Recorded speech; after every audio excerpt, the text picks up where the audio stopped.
Thank you very much, Minister. You're talking about a lot of budgeting going to education, even to university. My question is, what about these graduates? Where will they go for employment? That's the question, unemployment. We've created 40,000 jobs in the last 5 years. Unemployment has dropped to 4.5%. Obviously, if the economy keeps on growing the way it is, unemployment will drop further.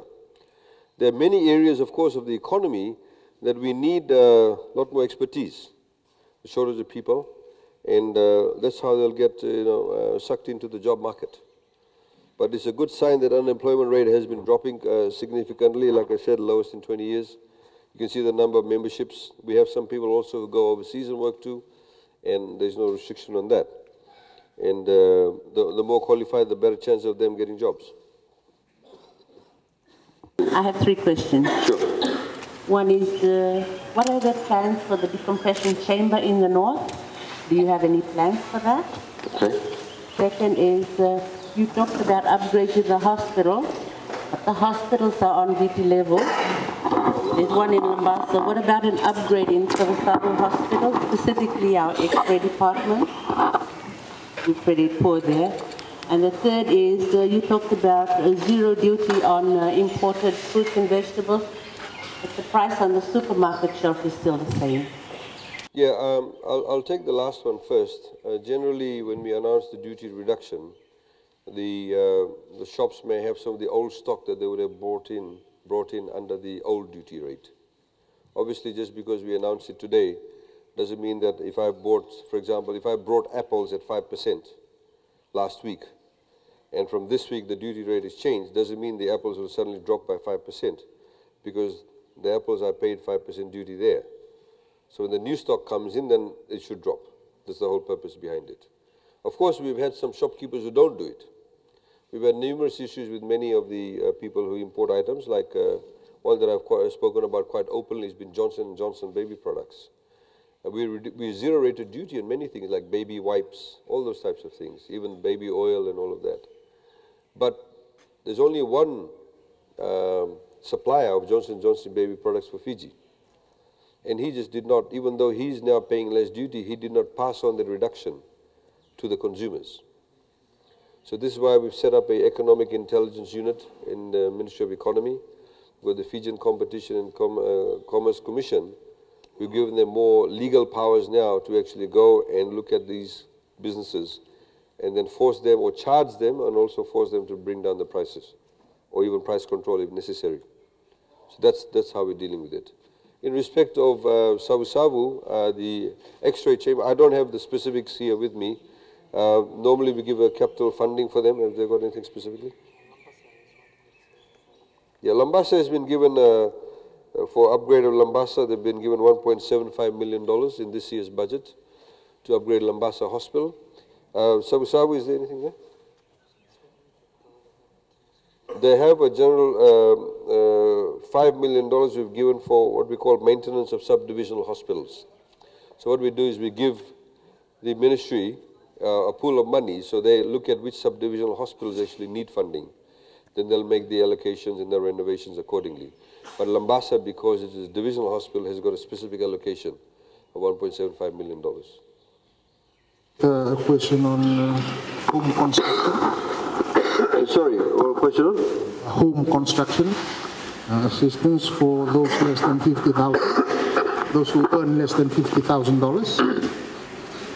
Does this also apply to rural villages for those of us who are from the village? Because I think is there supposed to be a security on that for them to have either a lease?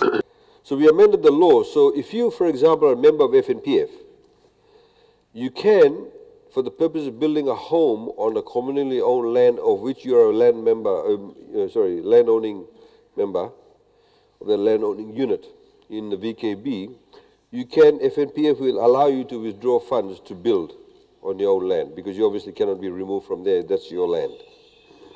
Now, if you qualify under that FNPF scheme, then we will allow you to draw funds from this scheme too. Right? But if you go and want to build on communally owned land of which you are not a member of the landowning unit, then you can't. So you have to be a member of the Itoka Toka or Matankali that owns that land. Only then you can, and if FNPF says yes to you, then you'll qualify for this. And for you to get that, you go to the FNPF. There's forms available, you fill that out, then they'll send it across to the Ministry of Housing and Community Development. But you cannot access this grant or even FNPF funds if you're living on land that is not yours, that you do not have a lease over. If you live Vakavanu arrangements, you're not allowed. Because of course you can be booted out anytime. Just a question about this bus fares. You know, it's actually about the school children. On their bus fares. Yep. Most of the school children, they have finished their money in their car before one term we finish. They normally use the bus car during the weekends too. If the government can do something about that, to stop them, to stop using their car from Friday to Monday to Friday, and start again on Monday to Friday and the following week. The third issue about the school children, there actually has been abuse in the past. We've had parents taking the school children card and using it. So we've in fact now just started to put restriction on the hours in which they can use it, the school children. And you'll see some changes in that respect. Similarly also, you know, in 2008, 2009, when the price of fuel went up to $140 a barrel, the bus companies came to us and said to us they wanted to increase bus fare. And we were keen not for the bus fare to increase. So what we said to the bus companies, you keep the VAT. So bus companies don't pay us any VAT. Even though you pay VAT in your bus fare, they keep the VAT. So then we made some arrangements with them that they, you know, let pensioners travel at 50% and all of that. So now they've been saying that they want us to pay. So from this year's budget, we're actually now paying for all the people with disability and pensioners. We're actually forking that money out too. So they will get $25 a month on their card. For example, the pensioners, they get $25. And every month, if they don't use it, it gets, you know, we get rid of the 25, we give them a fresh $25 every month. Because again, we've already been told that some people, the pensioners are allowing their grandkids and sons and daughters to use it. We've got people using cards for people with disability, giving it to able people to use it. There's a lot of abuse going on. Now, and this is what actually is quite disconcerting, because we are, you know, the kind of assistance, as you can see, we're providing has never been done before. And it, you know, it costs us money, and we want to genuinely help people. But a lot of people sort of, you know, there's a lot of abuse going on. The same way with home care and help for homes. We know that a lot of people, their homes did not get touched by the cyclone. They all queued up. Well, they said, oh, we had water that came inside our house.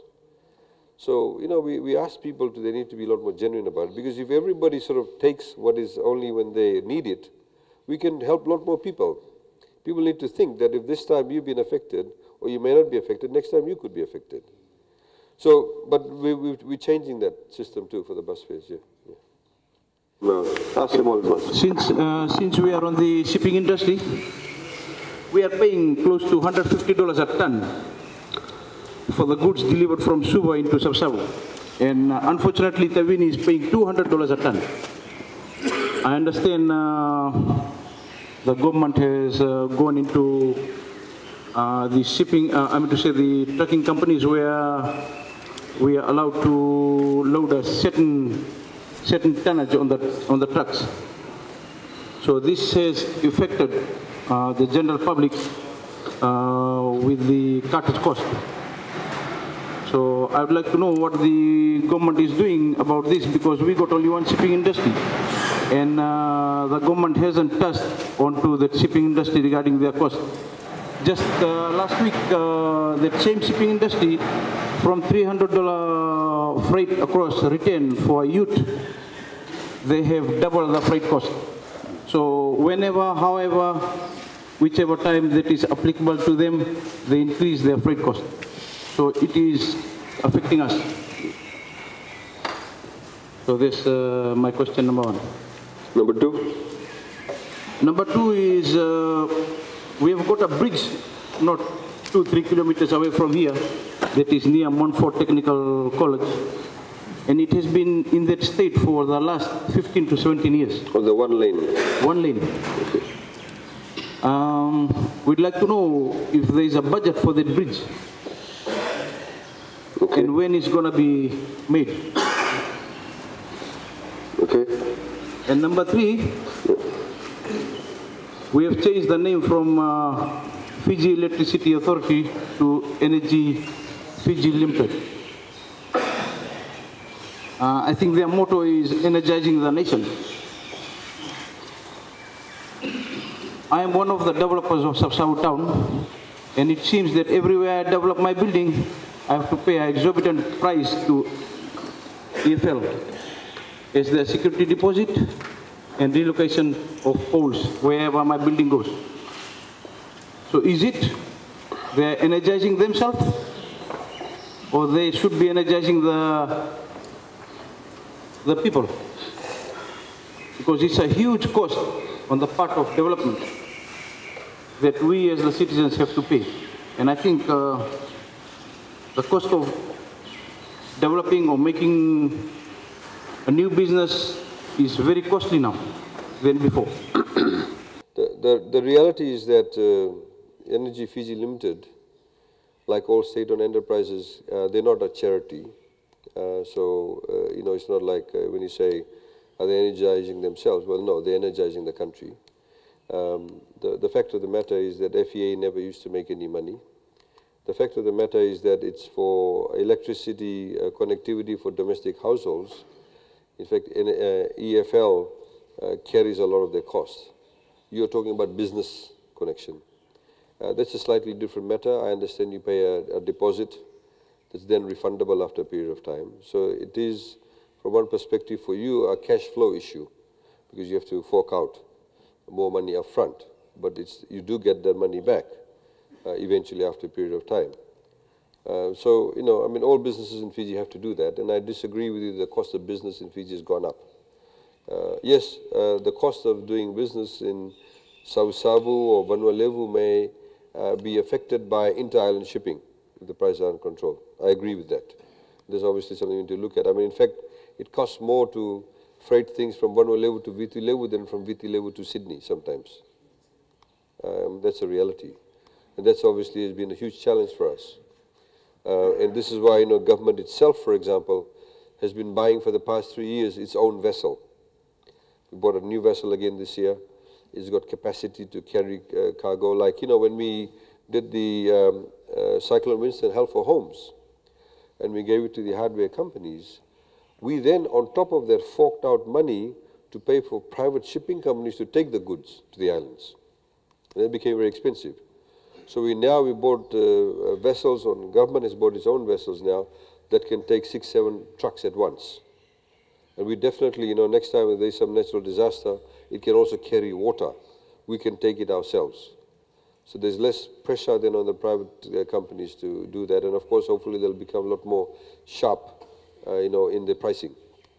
I've had some companies have said to me that they run trucking companies now too, they take goods across. And because some of the shipping companies see them as competition, they're charging them a higher rate. In respect of the overloading of trucks, the load, the reason is that we have to have the right load on the trucks, depending on your XL and what have you, is because of the fact that we're damaging roads. And it's a huge problem. It's a much bigger problem in Viti-Levu. In fact, you go nice, beautiful roads where you're literally spending tens of millions of dollars, you come back in 6 months, it's all got waves in it because of the overloading. I don't know how many of you have recently been to Nandi, if you see that 4-lane road, beautiful 4-lane road from Nandi Airport, Matintar, Namaka and all of that. If you go to the junction in front of the airport, the road is already curved because these guys run their trucks at 2 a.m., 3 a.m. in the morning with those big mining trucks overladen. So for me, these people are extremely unpatriotic people. They are the same people who complain about Fiji not having good roads, but they are the ones breaking the roads in the first place. They're the first people who talk about corruption, but at night they'll try and give a bribe by LTA officer. It does happen, that's the reality. So that's why we have to be very strict about it. Because our role is then, for the good of the economy. Because if we, for example, are able to save on road maintenance costs, then we can divert that money somewhere else. But please give us your contact details in respect of the bridge, and we can get back to you whether it's being funded in this year's budget or not. There's a lot of rumors going on. Just about 2 days ago, a person was asking me, what I want to ask you, it doesn't sound good for us. First of all, people are saying that this country is ruled by Muslims. And the other one is they are not naming it, but they are saying that a person is holding about 6 or 7 portfolios, and he has been paid for all those portfolios. But I think that the person who was asking that question is directing to you, say. So can I have the clarification about that, so that through the media it can reach to the people of Fiji? Okay, thanks for that. I mean, these are sort of real questions. And thanks for raising that, because a lot of people sort of don't want to raise it, nor they'll come and mention it to me privately. The first question is about the librarians. The salaries get paid by the different school management boards, because as you know, through free education, we give a grant to schools. And in that grant, you got covered various administrative costs that are paid for through that grant by the school management or committee. Of course, the librarians that work in government schools like QVS, RKS, ACS, Natambua, Lambasa College, they get paid for by government, because obviously government does not give itself a grant. But if you have, for example, you may have a Savusavu school here. It's not a government school, but it's run by a committee. So the committee gets the grant given per child. We give up to, I think for year 13 is about $600, right, Shiri? About $600 per child. So from that, all that money that they have, they run the school, paying for various types of expenses. And they're supposed to spend certain percentage in capital work, certain percentage in running of the school. So like, they may employ a clerk in the office, so they pay from their grant. Same thing with the librarians. They pay through the grant. In respect of the place being run by Muslims, no, they're not running. I mean, what else can I say? Unless I go and sort of jump on top of the roof there and say that. I mean, it's quite apparent. The country is led by the Prime Minister, who's not a Muslim. These people here work for us, they're not Muslims. People get appointed on merit. See, this is all a smokescreen. At one stage, in 2014, before the elections, you had people like Niko Nawaikula, Bulitavu going around. They had a video or DVD that was going around saying if you vote for Benny Marama, all the Itauke people who live on reserves, all the Itauke people who lose their land. Today, 91% of all the land in Fiji is Itauke land. At the time of independence, it was 83%. Today, it's 91%. It has increased. Today, you have a constitution that actually protects Itauke land forever. So nobody can convert Itauke land to freehold, either through front or through the back. They did it through the back under the SVT government and the Garase government. The first one was in Denarau. See, we have 3 types of land in Fiji. Itauke land, crown land or government land, and freehold land. You could convert Itauke land to crown land or state land, right? You could not convert Itauke land to freehold land. That was the law. You could convert government land to freehold land. So these people saw a loophole. So even though you had all these so-called protections for Itauke people in the 1990 constitution, all that, what they did was in Denarau, under the Rambuka government, they converted Itauke land to crown land, right? As soon as it became crown land, they converted to freehold land. This is what I call doing it the back way. Then they did the same thing in Momi. They wanted it to convert it to freehold land. They knew they could not convert Itauke to freehold land. So what they did, they converted the Momi land from Itauke to crown, then immediately from crown to Itaukei land. It's gone. Sauti. It's gone. So, you see, these are the same people who talk about protecting Itaukei land, etc., etc. But this happened under the governance.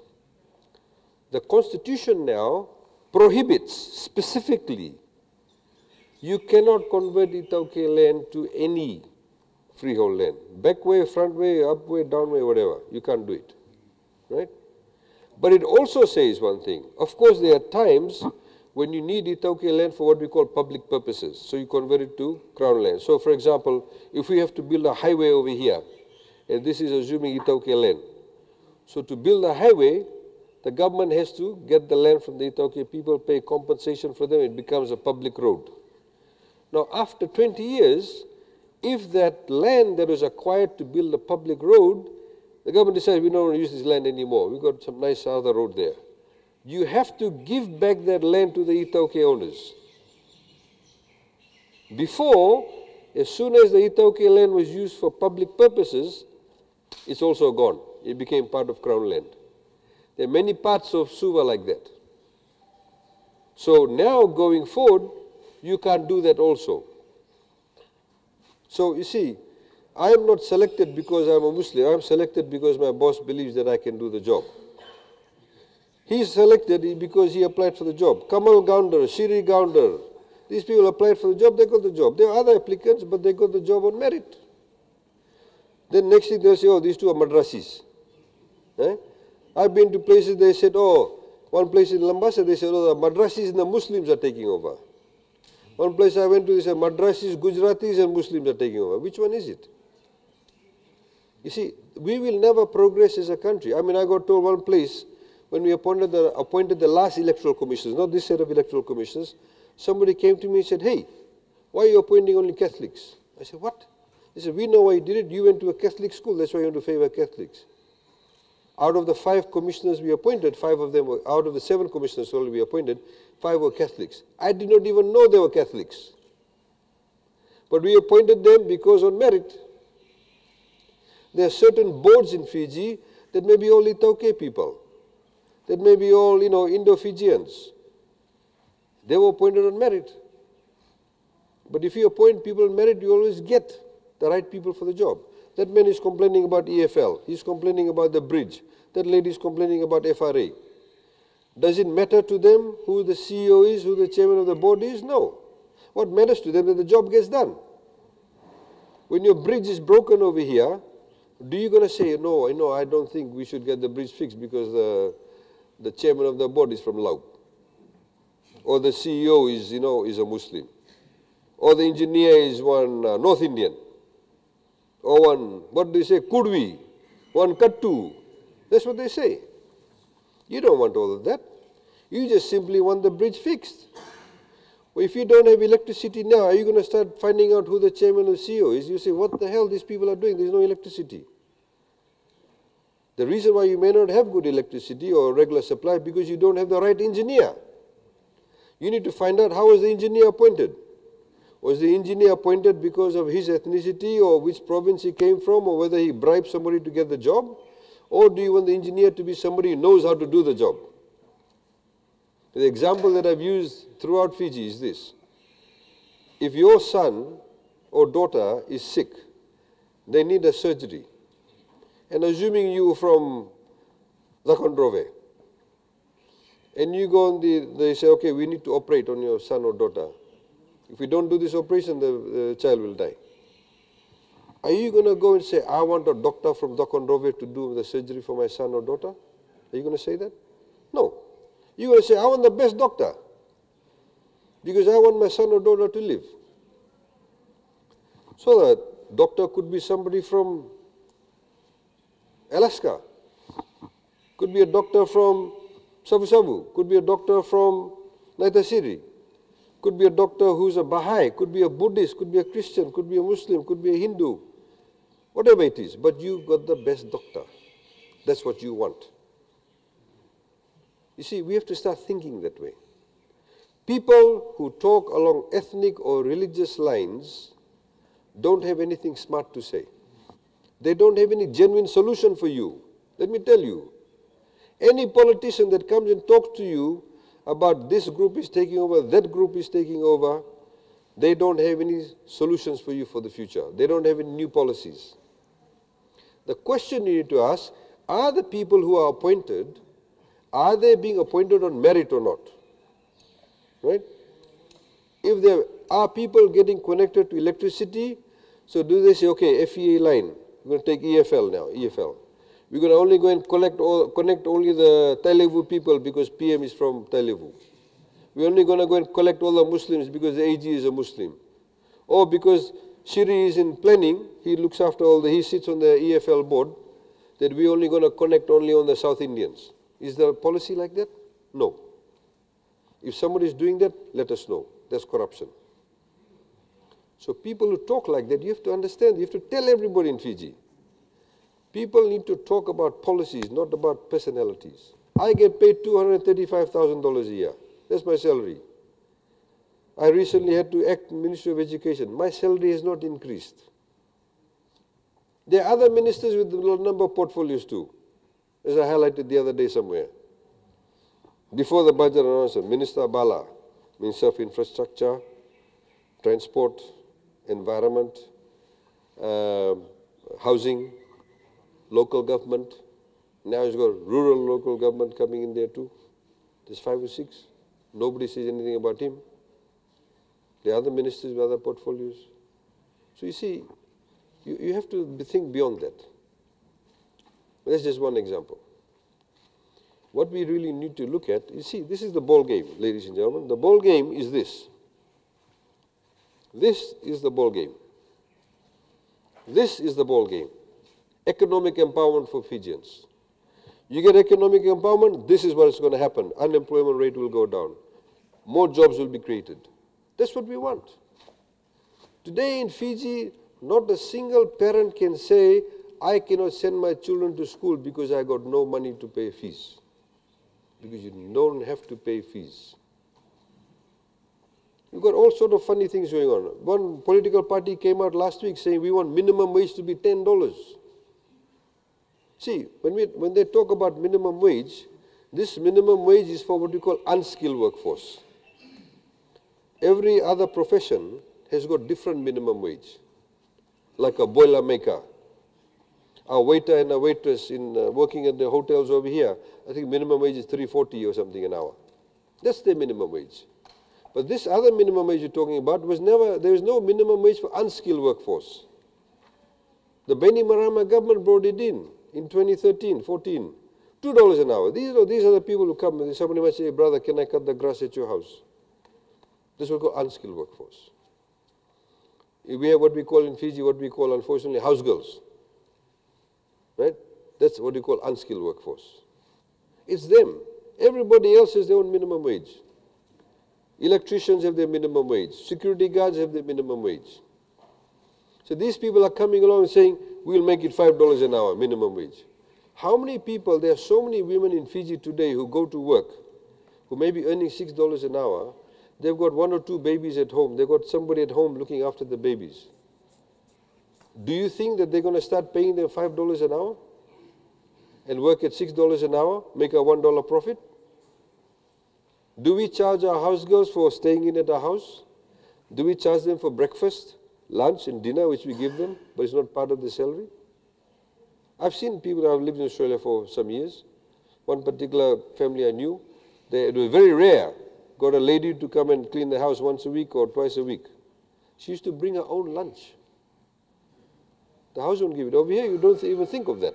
Somebody works with a house girl, you give them the food, whatever you're eating. So you see, these people, it's all what I call a bit of a con job that's taking place. Same thing with universities. They all go to universities. Oh, we make it all free. Nobody thought about this before. We thought about TELS. Now they're saying for free. It's not sustainable. 50% of the population, which is 900,000, divided by 2. 450,000 people in Fiji are below the age of 27. They have to go to school. They have to go to university. You have to pay for it. There are schools here in Vanuatu that don't even have a science lab. Some schools, they don't have a computer. Our budget is focused on that. We are focused on primary school and secondary school. So when the kids, they go from one level to university in Suva, this is the first time they're using a computer. We want to fix that up. Are the political parties talking about them? No, because secondary school students don't vote. Only university students vote. Somebody asked me the other day, they said, oh, they're making all these promises and all of that. Can they be held legally accountable? I said, no. If we were in Australia, all these pronouncements made by different political parties, they would actually have to present their own budget to say, this is how we're going to manage it. If you're going to make university free, this is where you're going to get the money from, or we'll take the money out from here. They have to present their own budget. But in Fiji, everybody, Vitalia, just pai chico, as they say whatever you like, and hopefully something will stick.